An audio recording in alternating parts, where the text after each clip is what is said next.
हिंदू धर्म में संकष्टी चतुर्थी का विशेष महत्व है। हर महीने की जो कृष्ण पक्ष की चतुर्थी होती है उसको संकष्टी चतुर्थी कहा जाता है। ऐसे में माघ महीने में पड़ने वाली जो संकष्टी चतुर्थी होती है उसको सकट चौथ के नाम से जाना जाता है। यह जो व्रत होता है वो बहुत ही महत्वपूर्ण व्रत माना जाता है। सकट चौथ के दिन महिलाएं जो होती हैं वो अपनी संतान की उत्तम दीर्घायु के लिए, उत्तम स्वास्थ्य के लिए, उनके उज्जवल भविष्य के लिए व्रत रखती हैं। साथ ही साथ जिन महिलाओं को संतान प्राप्ति की कामना है, संतान प्राप्ति में कोई परेशानी आ रही है या पुत्र प्राप्ति के योग नहीं बन पा रहे हैं, तो वो महिलाएं भी सकट चौथ के दिन व्रत रखती हैं और साथ ही साथ पूजा पाठ करती हैं। अगर आपकी शादी को काफ़ी समय हो गया है, 5 साल 10 साल या उससे भी अधिक हो गए हैं और अभी तक अगर आप संतान सुख से वंचित हैं, तो ऐसे में आप माघ माह की संकष्टी चतुर्थी यानी जो सकट चौथ होती है उस दिन आप व्रत रखकर अगर इस वीडियो में बताए गए यह सरल से उपाय कर लेती हैं तो निश्चित रूप से आपकी जो सूनी गोद है वो जल्दी से जल्दी भर जाएगी। गणेश भगवान जो कि विघ्नहर्ता होते हैं और हमारे दाम्पत्य जीवन में अगर किसी भी तरीके की कोई परेशानी है तो अगर हम गणेश भगवान की पूजा करते हैं, पूरे श्रद्धा भाव से गणेश भगवान को पूछते हैं तो हमारी जो मनोकामना है वो बहुत जल्दी पूरी हो जाती है। हमें मनचाही संतान की प्राप्ति जरूर होती है। साल में जो सबसे बड़ी जो संकष्टी चतुर्थी होती है वो माघ माह की चतुर्थी होती है और ये साल में एक बार ही आती है। सकट चौथ संतान प्राप्ति के लिए बहुत ही अच्छा व्रत माना जाता है। बहुत ही शुभ दिन यह होता है। इस दिन अगर आप व्रत रखती हैं तो निर्जल व्रत रखने का विधान है। अगर महिलाएं निर्जल व्रत रखकर कुछ उपाय कर लेती हैं तो आपकी मात्र 4 महीनों के अंदर ही जो कोख है वो भर जाएगी और आपको संतान की प्राप्ति जरूर होगी। इस बार की जो संकष्टी चतुर्थी है, जो सकट चौथ है, वो बहुत ही शुभ योग लेकर आई है। इस दिन सौभाग्य योग के साथ में शोभन योग लग रहा है, जो कि बहुत ही शुभ योग माना जाता है। अगर आप इस योग में विधि विधान से आप शिव भगवान के साथ में गणेश भगवान की और पूरे शिव परिवार की पूजा करते हैं तो निश्चित रूप से आपकी संतान प्राप्ति में कैसी भी बाधाएं क्यों ना आ रही हों वो निश्चित रूप से दूर होती है। आपको बता दें कि इस बार की जो सकट चौथ है, जिसको हम तिलकुटी चौथ के नाम से भी जाना जाता है, माघी चौथ के नाम से भी इसको जाना जाता है, तो यह 17 जनवरी शुक्रवार के दिन होगी। शुक्रवार के दिन यह पड़ेगी और बहुत ही शुभ दिन है। ऐसे में संतान प्राप्ति, पुत्र प्राप्ति के लिए आपको इस वीडियो में बताए गए यह उपाय जरूर करने चाहिए।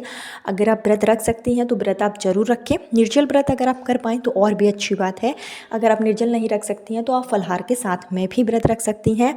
और अगर आप व्रत नहीं रख सकती हैं, जैसे कोई परेशानी है, नहीं रख पा रही हैं आप व्रत, तो आप इस वीडियो में बताए गए सिर्फ उपाय कर लीजिए। उपाय करते समय अपने मन में आपको बिल्कुल भी नेगेटिविटी नहीं लानी है। आपको उपाय करना है और यह सोचना है कि इस उपाय से गणेश भगवान की कृपा से मेरी मनोकामना जरूर पूरी होगी।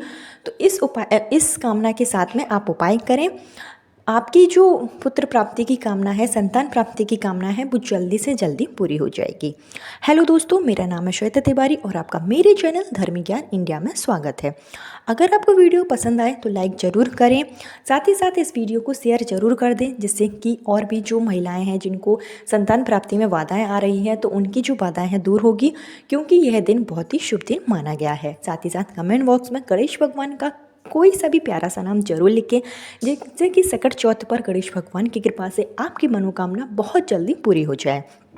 तो आपको क्या करना है, 17 जनवरी के दिन जो भी महिलाएं संतान प्राप्ति के लिए परेशान हैं या फिर जिनका कोख बंधन हो रखा है, कई बार ऐसा होता है कि जो महिलाएं होती हैं वो बिना किसी परेशानी के, मतलब उनमें किसी भी तरीके का कोई दोष नहीं होता है, किसी भी तरीके का कोई कारण नहीं होता है, फिर भी वो संतान प्राप्ति नहीं कर पा रही होती हैं, उनका गर्भ ठहरता ही नहीं है। तो उस स्थिति में हो सकता है कि किसी ने आपका कोख बंधन कर रखा हो। तो उसके लिए, कोख बंधन के लिए भी मैं आपको इस वीडियो के लास्ट में एक बहुत अच्छा उपाय बताऊंगी, जिसको अगर आप कर लेते हैं तो अगर आपका कोख बंधन होगा तो वो भी खुल जाएगा। और साथ ही साथ अगर कोई परेशानी होगी, जैसे गर्भ नहीं ठहरता है, बार बार मिसकैरेज हो जाता है, इस तरीके की अगर कोई परेशानी होगी तो वो भी दूर हो जाएगी। या फिर आपके घर में पहले से संतान के रूप में कन्या जन्म ले चुकी हैं और आप चाहते हैं कि आपको एक पुत्र की प्राप्ति हो, तो उस स्थिति में भी आप इस उपाय को जरूर करें। पुत्र प्राप्ति की कामना भी आपकी जल्दी से जल्दी पूरी होगी। आपको क्या करना है कि इस दिन आप सुबह जल्दी उठें, यानी कि 17 जनवरी के दिन आपको सुबह जल्दी उठना है। स्नान आदि करके आप साफ सुथरे वस्त्र धारण कर लें। अगर आप इस दिन व्रत रखेंगी तो आपको अपने घर के पूजा स्थल में ही जो गणेश भगवान की तस्वीर है, फ़ोटो है, आपके पास मूर्ति है, उसके समक्ष सबसे पहले आपको संकल्प लेना होगा। संकल्प लेकर ही आप व्रत की शुरुआत करें। अगर आप व्रत नहीं रखती हैं तो फिर आपको संकल्प लेने की ज़रूरत नहीं है, आप सिर्फ उपाय करेंगे। जो आपको उपाय करना है वो आप शाम के समय करें तो काफ़ी अच्छा माना जाता है, क्योंकि जो गणेश चौथ की हम पूजा करते हैं वो शाम के समय होती है। तो आप 4 से 5 के बीच में शाम के समय उपाय कर सकते हैं और शाम के समय ही आपको गणेश भगवान की पूजा करनी है। इसके लिए आप मंदिर में भी जाकर पूजा कर सकते हैं। जैसे आपके पास गणेश भगवान की अगर कोई तस्वीर या फिर नहीं है, जैसे मूर्ति नहीं है, तो आप किसी भी गणेश मंदिर में जाकर इस उपाय को पूर्ण कर सकते हैं। कोशिश है करिएगा जो गणेश भगवान का मंदिर है वो काफ़ी प्राचीन हो, और नहीं तो आप इसको घर पर भी रहकर कर सकते हैं। इसके लिए आपको अपने घर के पूजा स्थल में ही पास में ही एक चौकी लगा लें। उस पर आप पीले कलर का या लाल कलर का आसन बिछाकर गणेश भगवान के, आपके पास अगर मूर्ति है तो काफ़ी अच्छी मानी जाएगा, मतलब मूर्ति होना सर्वाधिक महत्वपूर्ण होता है। तो आप कोशिश यही करें गणेश भगवान की मूर्ति अगर आपके पास है, नहीं है तो आप उसको खरीद लें। गणेश भगवान की मूर्ति आप उसमें विराजित कर दें, नहीं तो फिर आपके पास अगर फ़ोटो है तो वो भी रख सकते हैं। इसके साथ ही गणेश भगवान को आप सिंदूर से तिलक लगाएं। गणेश भगवान को आप 4 प्रकार के जो फूल होते हैं, जैसे गणेश भगवान के जो भी प्रिय फूल हैं, जैसे गुड़हल का फूल हो गया, गुलाब का फूल हो गया, अन्य प्रकार के जो गेंदे के फूल हैं, वो 4 प्रकार के फूल आप गणेश भगवान के चरणों में चढ़ा दें। नहीं है तो एक ही प्रकार के 4 फूल लेकर आपको गणेश भगवान को चढ़ा देना है। साथ ही साथ गणेश भगवान के समक्ष आप एक देसी घी का दीपक जरूर प्रज्वलित करें। जो आप दीपक प्रज्वलित करेंगे वो चौमुखी हो तो और भी अच्छी बात है, मतलब आप एक आटे का दीपक बना लें और उसमें 4 बाती लगाकर आपको चौमुखी दीपक प्रज्वलित करना है। दीपक आप सबसे पहले प्रज्वलित कर लें, क्योंकि जो भी आप उपाय करेंगे उसमें जो दीपक होगा, जो अग्निदेव होंगे वो आपके साक्षी होंगे। तो आप दीपक सबसे पहले प्रज्वलित कर लें। उसके बाद गणेश भगवान को आप गंगा जल से थोड़ा सा स्नान करा सकते हैं। उसके बाद आप गणेश भगवान की प्रिय चीज़ें आप चढ़ाएं। गणेश भगवान को जो दुर्वा होती है उसके 11-11 अंकुर बनाकर जो दुर्वा है उसको आप गणेश भगवान के चारों हाथों में जैसे चढ़ा दें, एक मस्तक पर चढ़ा दें और गणेश भगवान के पास में ही रख दें। इसके साथ ही गणेश भगवान को आप अगर इस दिन तिल के जो लड्डू होते हैं, क्योंकि ये इस दिन जो काली तिल होती है उसका विशेष महत्व होता है, तो आप काली तिल को थोड़ा सा भूज लें, उसको कूट लें और उसमें गुड़ मिलाकर, यानी जिसको हम तिलकुटी कहते हैं, वो आपको गणेश भगवान को प्रसाद के रूप में ज़रूर चढ़ाना है। गणेश भगवान को आप केले का भी भोग जरूर लगाएं। इसके साथ ही जो आपको विशेष उपाय करना है उसके लिए आपको ज़रूरत होगी पीपल के पत्ते की। पीपल के आप 11 पत्ते ले सकते हैं या फिर 5 पत्ते ले सकते हैं, और प्रत्येक पत्ते पर आपको जो सिंदूर होगा उसकी सहायता से आपको या तो ओम लिख देना है या फिर आप उसमें गण लिख देना। यानी गणेश भगवान के आप किसी भी नाम को लिख सकते हैं, या तो आप उसमें ओम लिख दीजिए। गणेश भगवान के जो नाम होते हैं उसमें से कोई सा भी एक प्यारा सा नाम आप इस पत्ते पर लिख दें, और आपको जो लाल कलावा होता है उसकी सहायता से जो पीपल के पत्ते की डंडी होती है उसको बांधते जाइए और एक माला बना लीजिए, और इस माला को आपको गणेश भगवान की मूर्ति को चढ़ाना है, मतलब पहनाना है। जब आप पहनाएंगे तो पुत्र प्राप्ति, संतान प्राप्ति की कामना करेंगे। इस माला को आप मंदिर में भी जाकर गणेश भगवान की मूर्ति को पहना सकते हैं।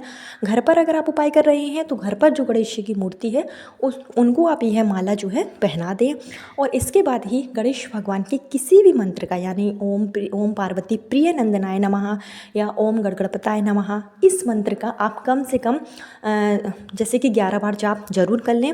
और जो मैं आपको आगे उपाय बता रही हूँ, अगर आप उस उपाय के साथ इस मंत्र का जाप करते हैं तो आपकी मनोकामना और भी जल्दी पूरी हो जाएगी। आपको क्या करना है, जैसे कि आपने माला पहना दी और इसके साथ ही आपको एक अलग से पीपल का पत्ता लेना है। पीपल का पत्ता अगर जैसे आप लेते हैं तो और भी अच्छा माना जाता है। मैंने आपको एक और वीडियो जैसे बताई थी तो उसमें मैंने आपको पान के पत्ते का प्रयोग बताया था, नहीं तो आप बेलपत्र का भी इस्तेमाल कर सकते हैं। नहीं है तो आप जैसे पीपल के पत्ते की माला बना रहे हैं तो एक पत्ता आप पीपल का अलग से निकाल लें, और उस पीपल के पत्ते पर आपको जो है थोड़ा सा अक्षत रखना है। अक्षत जो कि साबुत चावल हो, इस बात का ध्यान रखिएगा। थोड़ा सा अक्षत रख लें और आपको इस पर एक जो पूजा वाली सुपारी आती है उस पर आपको कलावा बांध कर जब आप सुपारी पर कलावा बांधेंगे तो अपनी मनोकामना जरूर बोलें। कलावा बांधकर इस सुपारी को भी आपको उसी पीपल के पत्ते पर रख देना है और आपको यह पीपल का पत्ता गणेश भगवान के चरणों में चढ़ाना है। चढ़ाते समय अपना नाम और गोत्र जरूर बोलें। संतान प्राप्ति, पुत्र प्राप्ति के लिए गणेश भगवान से आप प्रार्थना करें।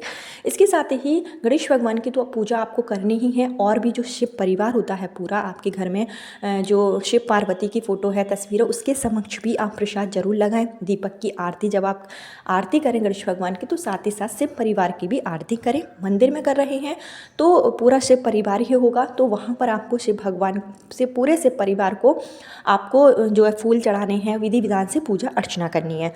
क्योंकि जो गणेश चतुर्थी का दिन होता है वो गणेश भगवान के साथ साथ सकट माता की भी पूजा करने का विधान है। तो ऐसे में आप गौरा पार्वती की पूजा जरूर करें, और आपको गणेश भगवान की तो पूजा अर्चना करनी है। जो मैंने पीपल के पत्ते का आपको उपाय बताया है वो भी आपको करना है। इसके साथ ही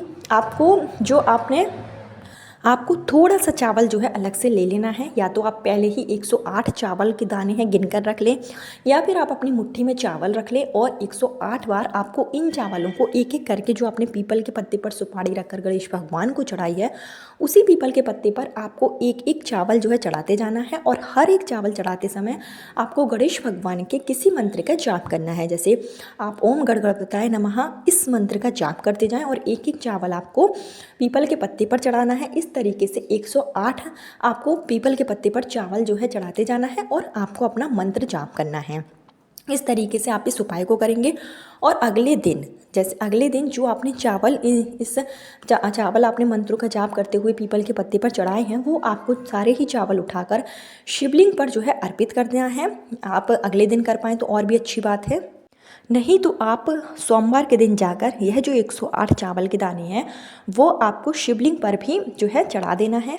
आपको भोलेनाथ से भी पुत्र प्राप्ति की कामना करते हुए यह चावल आपको चढ़ाना है। इस तरीके से आपका यह उपाय सफल होगा और आपकी मनोकामना बहुत जल्दी पूरी होगी। अब बात कर लेते हैं कोख बंधन के लिए। कोख बंधन के लिए इस सकट चतुर्थी आप बहुत ही अच्छा उपाय करें, क्योंकि इस बार की जो सकट है वो शुक्रवार के दिन पड़ रही है। कोख बंधन के लिए जो आपको उपाय करना है वो शनिवार के दिन का है। आपको क्या करना है कि जब आप गणेश भगवान की पूजा करेंगे तो उस पूजा में ही आपको थोड़ा सा जो है काली तिल होती है, काली तिल का उस पूजा में आप गणेश चौथ के दौरान मतलब प्रयोग करें, या तो आप अपनी पूजा की थाली में ये काली तिल रख लें। और आपकी जब पूजा समाप्त हो जाए तो वही काली तिल आपको उठाकर अपने सर के ऊपर से 7 बार जो है फेर देना है एंटी क्लॉकवाइज डायरेक्शन में। एंटी क्लॉकवाइज डायरेक्शन में इस जो तिल है इसको आप अपने सर के ऊपर से फेरिए। और आपको शनिवार के दिन यानी अगले दिन शनिवार के दिन पीपल के वृक्ष के नीचे जाकर ये जो काली तिल है वो आपको चढ़ानी है। साथ ही साथ पीपल के पेड़ पर आप 1 लोटा मीठा जल भी चढ़ा दीजिए। और आप पीपल के पेड़ पर जब जल चढ़ाएंगे तो संतान प्राप्ति, पुत्र प्राप्ति के लिए कामना करेंगे। काली तिल के इस उपाय से अगर आपके ऊपर किसी भी तरीके का कोख बंधन होगा, किसी ने कुछ किया धरा होगा, तो वो भी दूर हो जाएगा। शनिवार के दिन आप इस उपाय को जरूर कर लें। यह उपाय बहुत ही सरल है। जो आपको अपने सर के ऊपर से वारना है वो आपको सकट चौथ के दिन यानी कि 17 तारीख के दिन आपको अपने सर के ऊपर से वार कर अगले दिन जाकर आपको इसको पीपल के पेड़ में जो है रख देना है। उतनी देर तक आप इस काली तिल को अपने घर में ही किसी ऐसे स्थान पर रख दें जहाँ किसी अन्य व्यक्ति की नज़र इस पर ना जाए। तो ये छोटे छोटे उपाय थे जिसको अगर आप गणेश चौथ के दिन, सकट चौथ के दिन कर लेंगे तो आपकी मनोकामना बहुत जल्दी पूरी होगी। आपको मनचाही संतान की प्राप्ति जरूर होगी। कल फिर मिलती हूँ नए वीडियो नए उपाय के साथ।